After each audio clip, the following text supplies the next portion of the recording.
Quando falamos de filosofia em Jujutsu, logo lembramos do Suguru Geto. Mas nesse vídeo eu queria ir por outro caminho e falar de outros personagens. Cada personagem de Jujutsu Kaisen vive de um jeito. E hoje eu queria ligar esses estilos de vida com filosofias famosas. Bem, vamos começar por quem me deu a ideia de fazer esse vídeo. Viver em prol do próprio prazer. Essa simples frase pode explicar tanto o estilo de vida do Sukuna quanto a filosofia hedonista. Mas vamos por partes. O hedonismo tem como princípio valorizar o próprio prazer, mas isso não significa ser egoísta ou se importar apenas com seu prazer. O filósofo Arístipo de Cirene, eu espero ter falado o nome dele certo, criou a filosofia hedonista. E ele dizia que, na verdade, pensar só em si mesmo só vai te trazer desprazer. As pessoas não vão gostar de você, isso vai gerar consequências que você não vai gostar, solidão, tormento, rejeição, enfim. Com certeza ele não disse da forma que eu falei, mas a ideia é mais ou menos essa. Mas de certa forma não dá para dizer que o Sukuna não seja hedonista. Enquanto o hedonismo tradicional tenta evitar o sofrimento desnecessário, o Sukuna encontra prazer justamente no caos e na dor. Além de que as consequências de ser ruim não parecem afetá-lo. Não imagino que o Sukuna fosse se sentir mal por ser rejeitado ou solitário.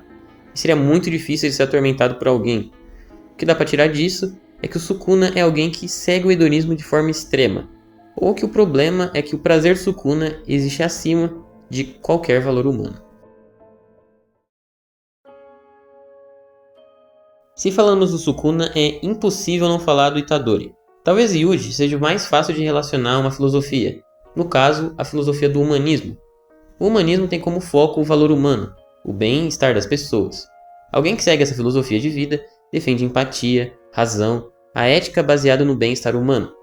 Como eu falei, é muito fácil relacionar o humanismo ao Itadori. Eu digo isso não só porque são perceptíveis os fundamentos básicos do humanismo no personagem, mas também pela forma de viver dele. Alguém que vive assim normalmente busca ajudar os outros sem necessariamente ganhar algo em troca. Acredita que a vida ganha sentido através das experiências humanas, relações e escolhas, e vê cada indivíduo como importante. Uma pessoa assim normalmente não segue cegamente as regras. Ela se questiona se suas ações afetam os outros. E se sim, como? De forma positiva, negativa? O Itadori já fez muito isso. Um exemplo é quando ele se questiona se matar humanos transfigurados pelo Mahito é certo ou errado, mesmo sendo algo permitido ou até ordenado de se fazer na escola Jujutsu. Uma pessoa que segue o amoralismo vive sem considerar a moral como algo realmente válido, obrigatório ou importante. Ela não necessariamente é má ou criminosa. O ponto principal é que ela não acredita que existem ações certas ou erradas, de forma absoluta. Uma pessoa moral ajuda porque é o certo. Uma moralista pode ajudar porque quer, gosta, vê utilidade ou sente empatia, sem acreditar numa obrigação moral. Estou dando um foco maior na explicação do que é o amoralismo para não confundir ninguém entre imoral, moral e amoral. E o Mahito encaixa muito com isso. De acordo com ele mesmo, sentir ódio de matar alguém é algo tão natural quanto sentir fome e comer. Na luta contra o Itadori, ele diz como eles são iguais mesmo sendo diferentes. Ele mata quem mata porque é o desejo dele. O Itadori ajuda quem ajuda porque é o desejo dele. No caso de Itadori, porque ele deseja fazer o certo.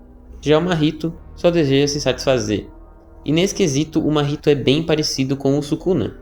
Podemos dizer que ambos são seres perversos e sádicos que seguem certas filosofias, o que ocasiona em monstros.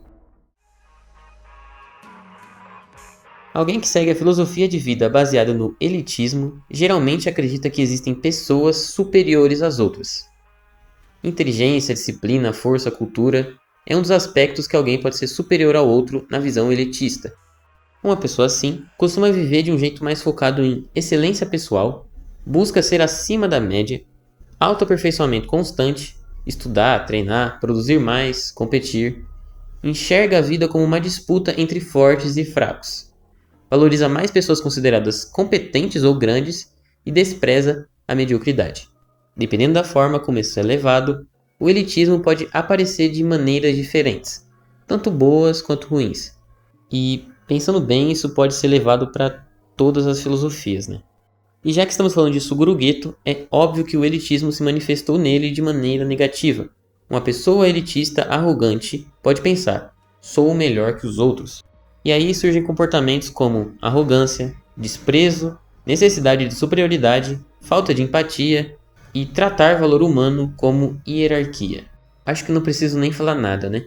Mas algo curioso é que talvez Satoru Gojo fosse para o mesmo caminho. Quem sabe o que aconteceria se certas coisas fossem diferentes? Isso renderia um bom vídeo, inclusive. Quem sabe um dia, né? Alguém que segue uma visão mais individualista costuma colocar a própria identidade, liberdade e escolhas como prioridade central da vida. Isso não significa necessariamente egoísmo ou não ligar para ninguém. O foco é mais viver de acordo com os próprios valores, em vez de apenas seguir expectativas sociais. Só com essa descrição talvez já dê para entender a relação do individualismo com o Gojo, sobre ele fazer o que acha certo em vez de seguir as normas e tradições do mundo Jujutsu. Mas tem mais. Uma pessoa individualista, na prática, geralmente valoriza a independência, acredita que cada pessoa é responsável pelas próprias escolhas, busca autenticidade e evita viver apenas para agradar os outros. Além da própria forma de viver, é notável que ele passa isso para os seus alunos também. Ele acredita que a evolução individual de cada um dia resultará numa mudança melhor para o sistema. E um detalhe legal é que ele sempre dá escolha para os seus alunos, estimulando a autenticidade deles.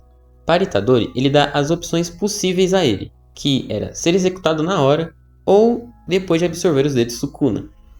Ah, mas são só 2 opções. Sim, mas a princípio ele só tinha uma. Teve a oportunidade de ter 2 porque o Gojo estendeu sua execução. E, bem como em Yu Tokotsu, ele faz basicamente a mesma coisa. Eu até poderia falar mais do Satoru ou de outros personagens, mas acho que é melhor deixar isso para outro vídeo. Mas eu espero que vocês tenham gostado do vídeo, porém, por hoje é só. Até a próxima!